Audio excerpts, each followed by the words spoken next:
Subscribe now and press the bell icon. Never miss an update.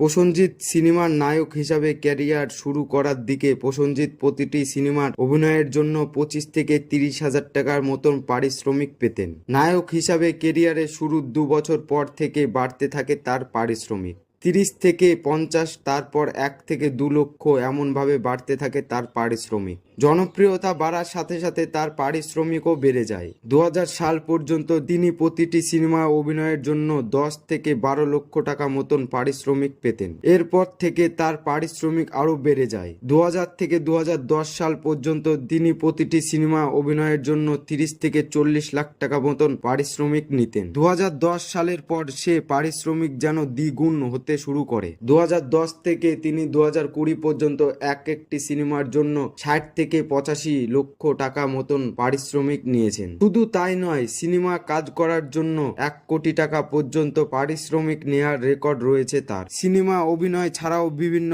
পণ বিজ্ঞাপনের মাধ্যমে আয় করে থাকেন তিনি। জানা যায় এই প্রতি বছর বিভিন্ন পণ বিজ্ঞাপন শো করে 1 কোটি টাকারও বেশি আয় করে থাকেন। একজন অভিনেতার পাশাপাশি প্রসেনজিৎ একজন বিজনেসম্যান। এখন পর্যন্ত একাধিক ব্যবসার সাথে যুক্ত হয়েছেন তিনি তার ব্যবসা থেকেও বছরে অনেক টাকা আয় করে থাকেন। প্রসেনজিৎ বাস্তব জীবনে অনেক ভালো এবং সৎ একজন মানুষ। তিনি বিভিন্ন সামাজিক কর্মকাণ্ডের সাথেও যুক্ত রয়েছেন। প্রসেনজিৎ তার আয়ের বড় একটি অংশ মানুষকে সাহায্য করার কাজে ব্যয় করে থাকেন। ইন্টারনেটে একাধিক সূত্র থেকে পাওয়া তথ্য মতে এই মুহূর্তে প্রসেনজিতের মোট সম্পত্তির পরিমাণ 318 কোটি টাকা সমান। আর তিনি হচ্ছেন কলকাতায় বাংলা সিনেমার নায়কদের মধ্যে সবচেয়ে ধনী ব্যক্তি। প্রসেনজিতের গাড়ির কালেকশনে রয়েছেন মার্সিডিজ বেঞ্জ, অডি এবং বিএমডব্লিউর মতো বিলাসবহুল সব গাড়ি।